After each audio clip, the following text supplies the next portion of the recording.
All right, everyone. Welcome to another EDH deck tech video. Yeah, I'm still playing. I still love nerding out. And I thought I'd bring out Mathas today. New general. I'm sure everyone's been playing around with it, but this is a unique brew. I'm going to say that right off the bat. This is all centered around 1-drops. I've wanted to do this for a long time. There just haven't been a lot of good Mardu commanders.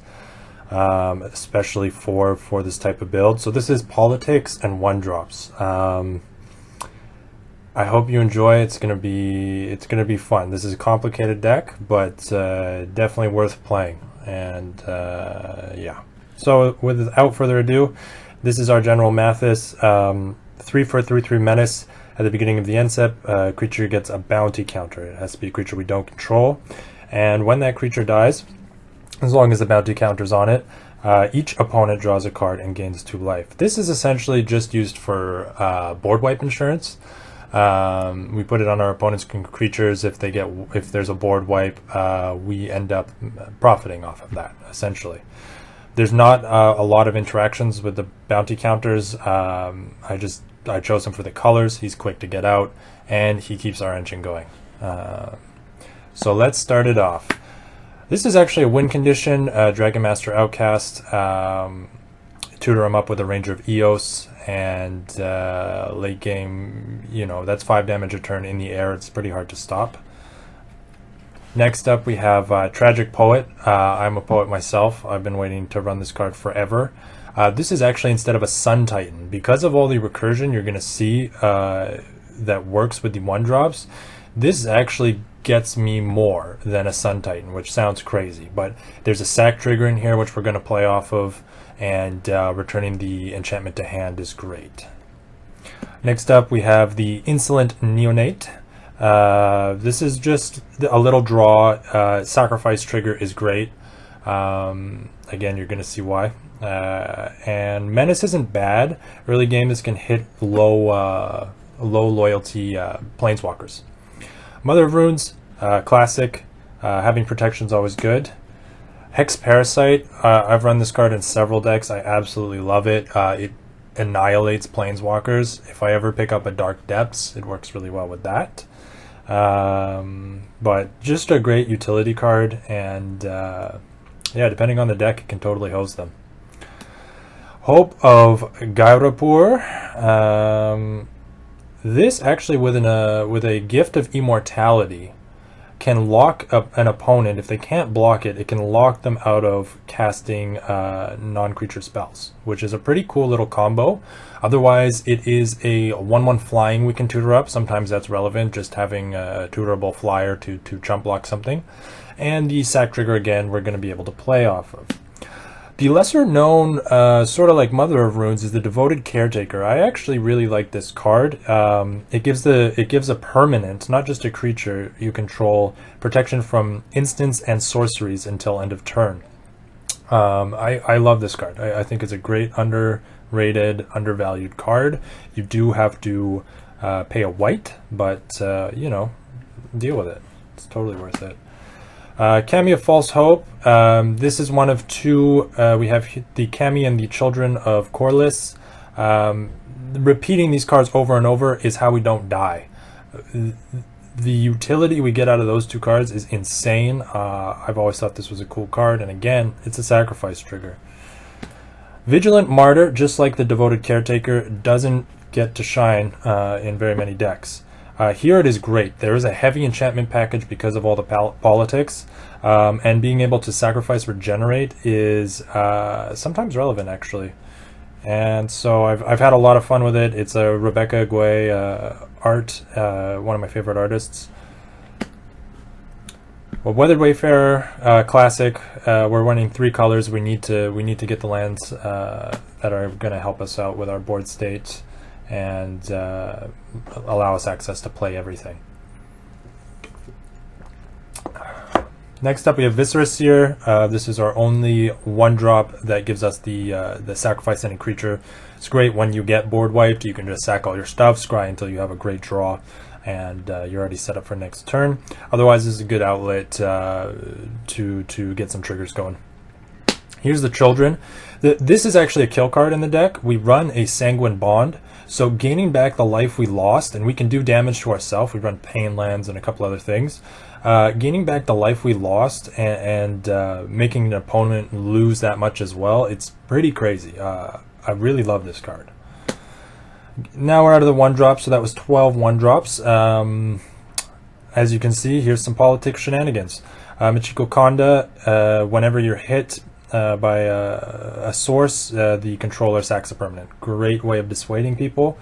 She's a 2/2, which is also relevant. We run a Revel Arc. Bloodgas up next. Great card to go get with a Buried Alive, with your other 1-drops that you're going to reanimate. This is just continuous sack fodder. We also run a Humility, and Bloodgas works interesting with Humility in that it can die and then come back because its trigger happens from the yard. So it's a repeatable 1/1 even with Humility on the board. Bygone Bishop, I just picked this up to test it out, and it has been working pretty well. Notably, it's when you cast the creature spell, so anytime you recur it out of the graveyard, you're not going to get the triggers. But still, I needed another flyer, and I'm always looking for ways to draw more cards in this deck.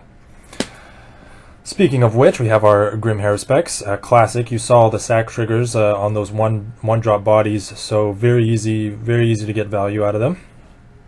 Then we have the Blood Artist and the Zulaport Cutthroat coming up. This is just to net us life. We run the Pain Lands, like I said, so this sort of mitigates that in order to fix our mana base for cheap.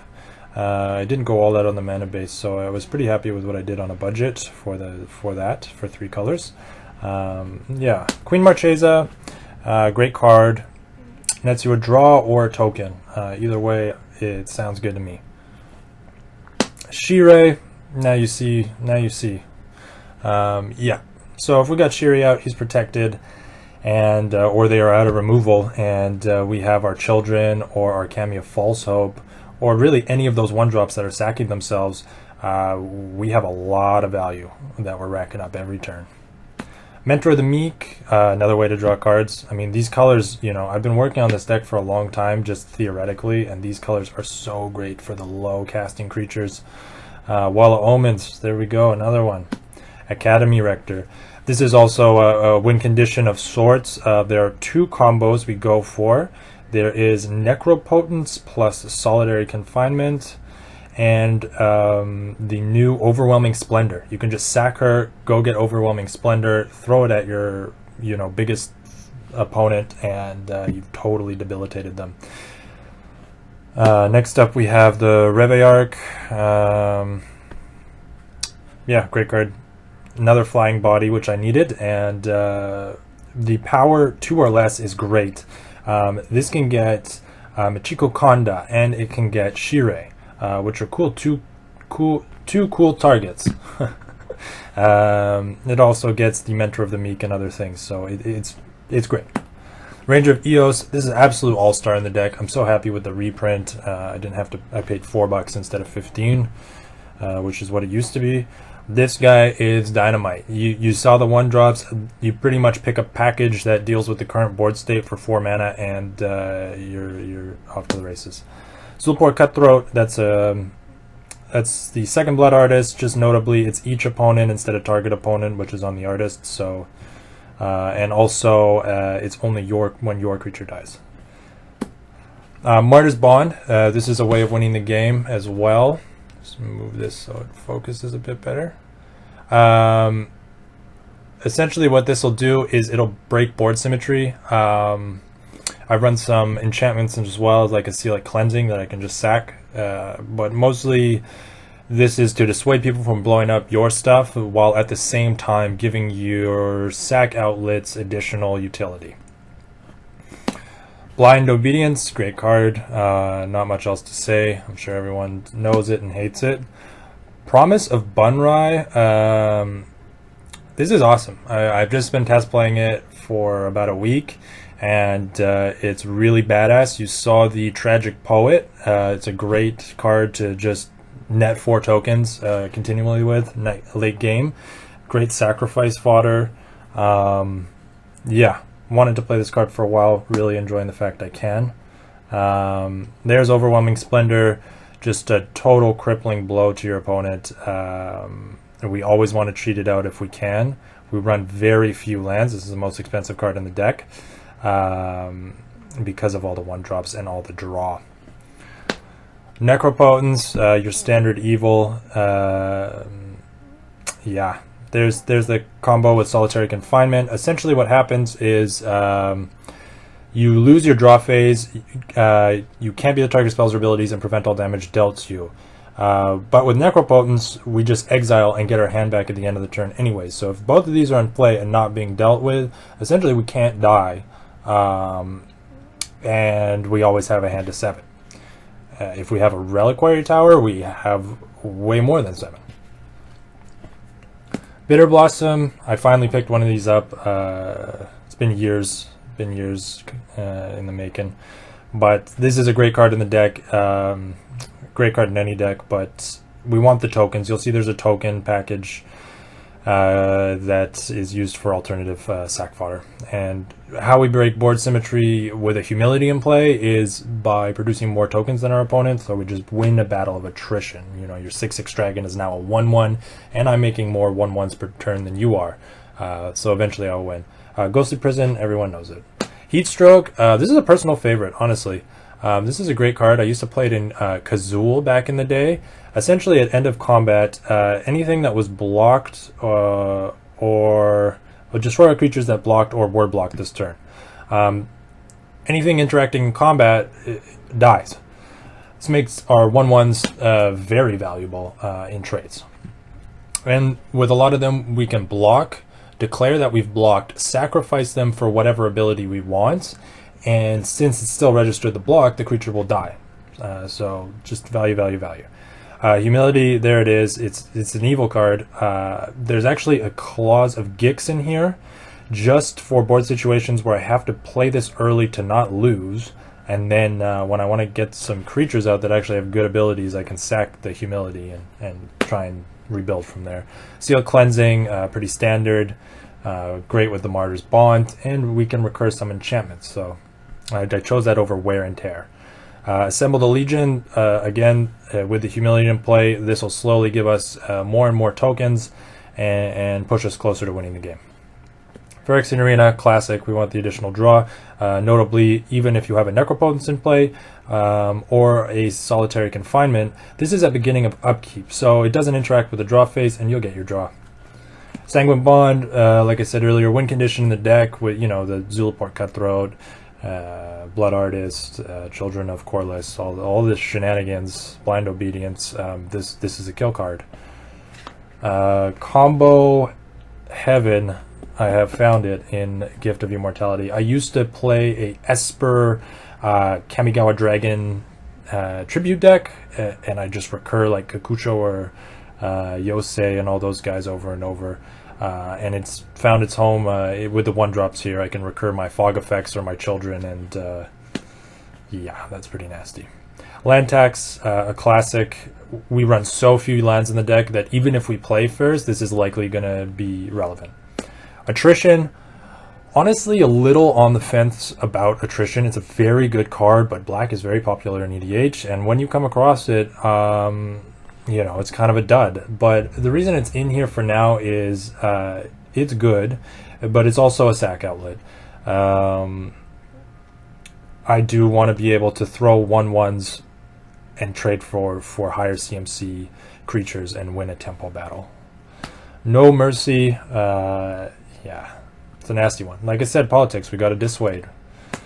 We have a very small removal package. You'd think we would have more with Mathas, but I just wanted to play 1-drops and combo off. So Tragic Slip is great because it gets around indestructible. All those 1-drops sacking themselves, you get it.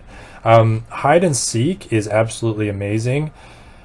This second ability with Sanguine Bond in play can do 10 plus depending on what creatures they have in their deck.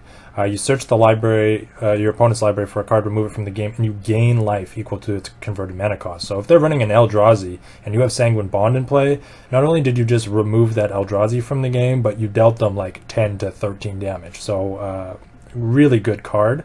I also run a Sun Forger. It's perfect for the package because we have the 2 modes. I love it. I love this card. Enlightened Tutor, classic. You know how it is. No hard tutors. I just think the power level of the deck would get a little too linear and high to play this casually.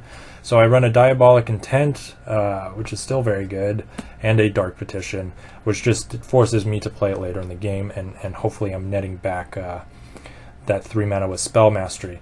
Notably, that's 3 black, which is perfect for searching up Necrobones.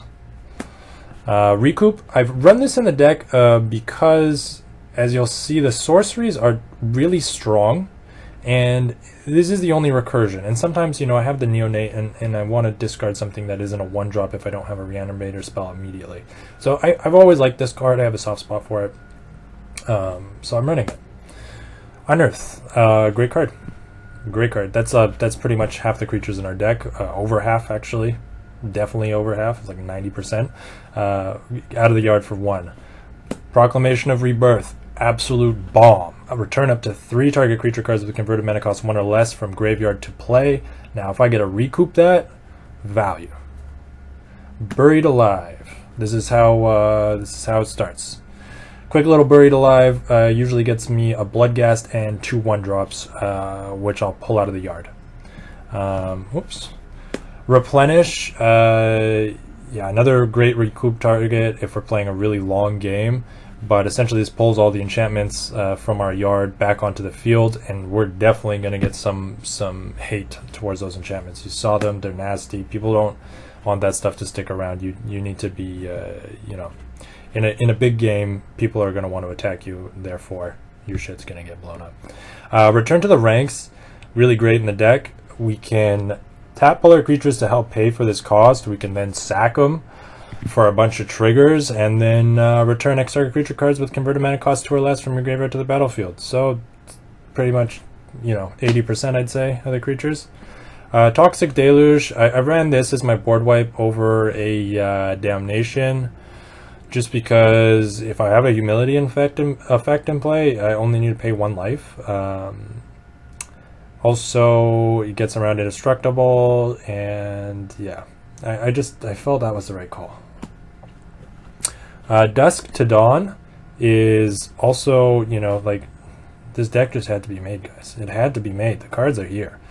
Destroy all creatures with power 3 or greater, and then the Aftermath ability is return all creature cards with power 2 or less from your graveyard to your hand. So again, that hits the Shirei. Getting the Shirei back is huge. That guy can't stay on the board, obviously, or else I just win. Crackling Doom, monster of a card. We've been waiting to run it forever. Painful Truths, great 3-color card. Well, 3-color or more, really. You pay 3, draw 3 is strong. Mortal Servitude, I'm always paying 4 for this. Well, almost always. And getting all creatures with CMC 1 from graveyard to battlefield. Orzhov Charm, really great card. We get a CMC creature 1 or less battlefield from graveyard to battlefield, but there's other modes too, and they're not garbage. I mean, the return target creature you control in all auras, that's sort of whatever, unless it's getting exiled. If you're going to try and exile my Children of Corliss, then there's something I can do about it. The Destroy clause is nice. I like that. Pretty much the second 2 modes are what I'm gunning for. So we have very few. I think we have 3 equipment. First one is a Skull Clamp. Obviously, you saw the token generation. We go nuts with one of these babies in play. We've got to have our Lightning Greaves, just because I would like the Shroud. There's quite a few tap abilities on my creatures, so having protection and then the option to use their ability right away is very good, especially when I'm reanimating, and with the Tragic Poet, if I'm recurring that a lot, I want to get that, if I can recur it every turn, I want to be activating the ability every turn, so we need the Lightning Greaves. Sun Forger, you saw the package for it.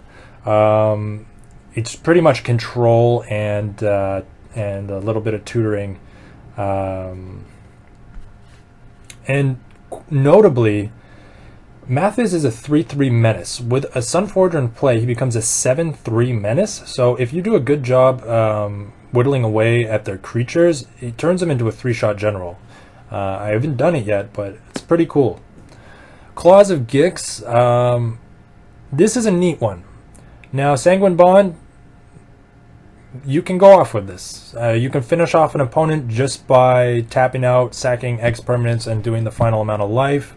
Otherwise, it takes care of the humility when you don't want it in play anymore. There's some... I've already had really awkward board states because of it.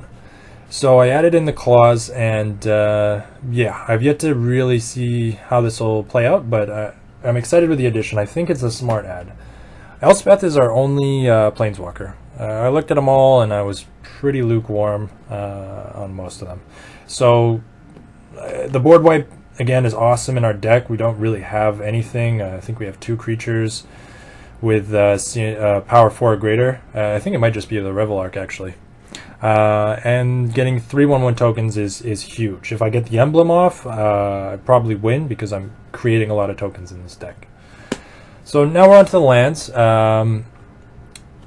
Here are the utility lands. Reliquary Tower to go off with a Necropotence, High Market, and Phyrexian Tower.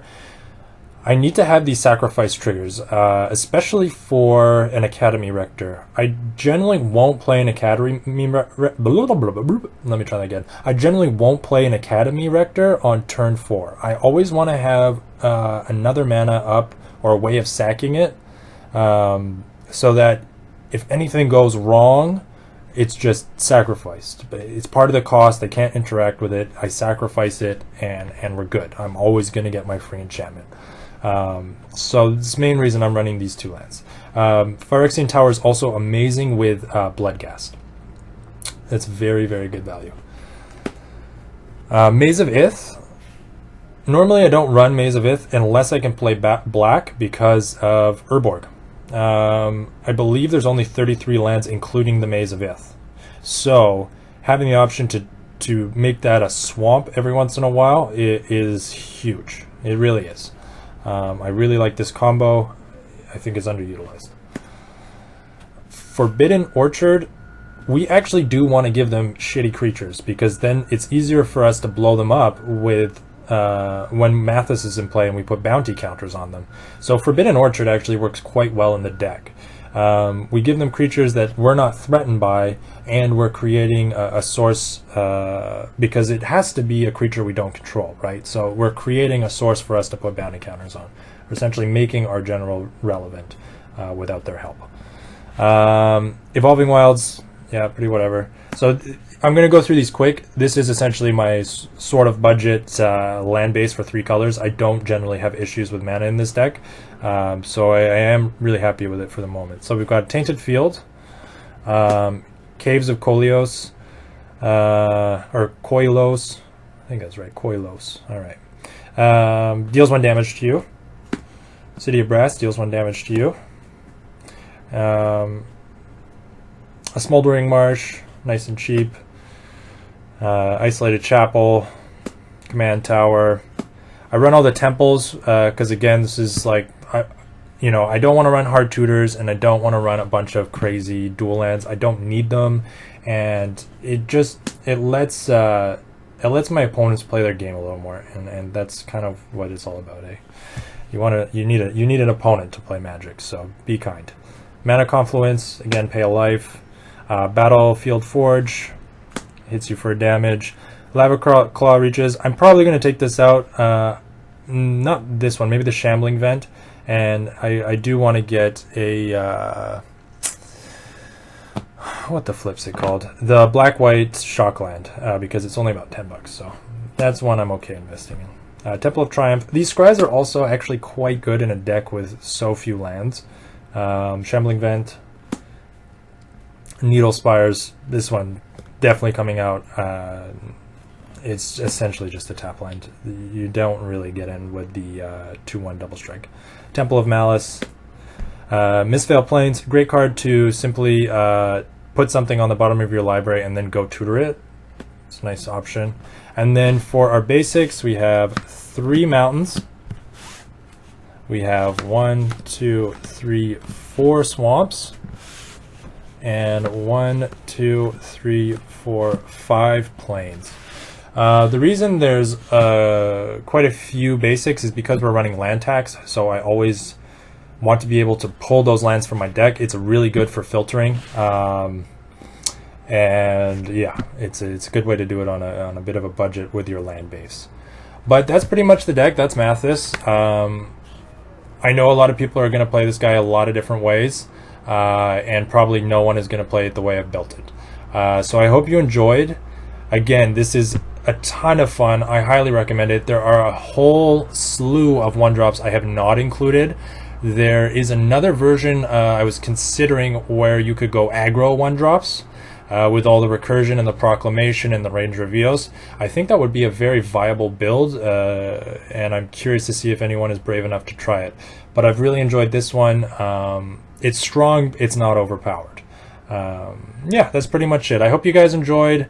Have a good one, and I'll catch you for the next Deck Tech video. Peace.